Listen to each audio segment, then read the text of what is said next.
भक्ति में हम सभी प्रार्थना करते हैं। माने कि हम अपनी मन की बात भगवान से कहते हैं और भगवान की महिमा भी करते हैं ना।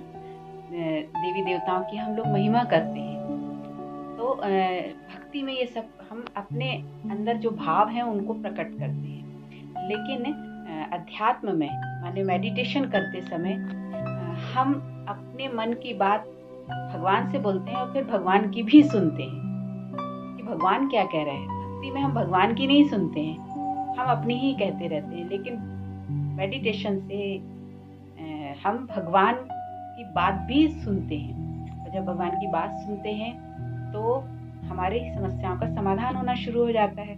वो जो हमें राह बता रहे होते हैं उस राह पे जब हम चलते हैं तो हमें समाधान मिल जाता है। और भगवान से बात करने के लिए हमें क्या करना होगा, अपनी फ्रिक्वेंसी को उनसे मैच करना होगा, क्योंकि भगवान माने परम पिता परमात्मा वो बहुत हाईएस्ट एनर्जी है ना, और हम सब सामान्य हैं। तो हमको जैसे कि परमात्मा कहते हैं कि अपने को आत्मा समझ मुझ परमात्मा को याद करो, तो माने अपनी फ्रीक्वेंसी को उनसे मैच करना होता है। तो इस शरीर से डिटैच होकर जब अपने आप को आत्मा निश्चय करते हैं और आत्मिक स्टेज में टिकते हैं तो परमात्मा से स्वतः कनेक्शन हो जाता है।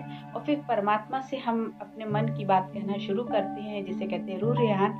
और फिर परमात्मा की बात भी हम सुनना शुरू कर देते हैं। जो हमारे मन में क्वेश्चन उठता है, कोई बात आती है, तो उसको जब हम परमात्मा से बात करते हैं तो परमात्मा फिर हमको उसका आंसर भी देते हैं। और वो आंसर हमें या तो मेडिटेशन के समय ही मिल जाता है, अंदर से वो आंसर आ जाता है, या फिर जो ईश्वरीय महावाक्य है जिसे हम मुरली बोलते हैं उसके द्वारा भी हमको वो आंसर मिल जाता है। तो यही तो परमात्मा का प्रेम है ना। तो इस तरीके से मेडिटेशन में हम अपने मन की बात भी कहते हैं और परमात्मा की बात भी सुनते हैं, माने भगवान की बात भी सुनते हैं। लेकिन प्रार्थना में सिर्फ हम अपने मन की ही बात कहते हैं और महिमा करते हैं, लेकिन उनकी बात हम नहीं सुन पाते क्योंकि फ्रिक्वेंसी मैच नहीं होती ना।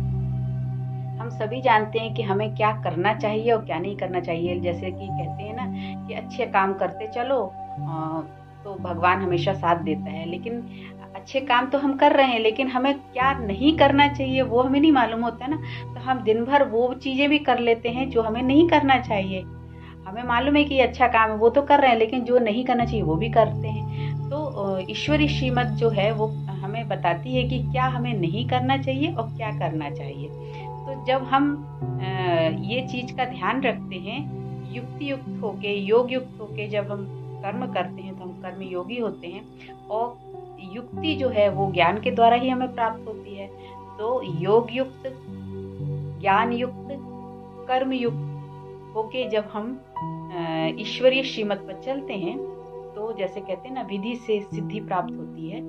तो ईश्वर को प्राप्त करने का अर्थ यही है कि परमात्मा हर पल हमारे बुद्धि को सही मार्गदर्शन देता है। तो माने परमात्मा हमारे साथ है, तो हमने परमात्मा को पा लिया, तब हम कह सकते हैं कि हमने परमात्मा को पाया।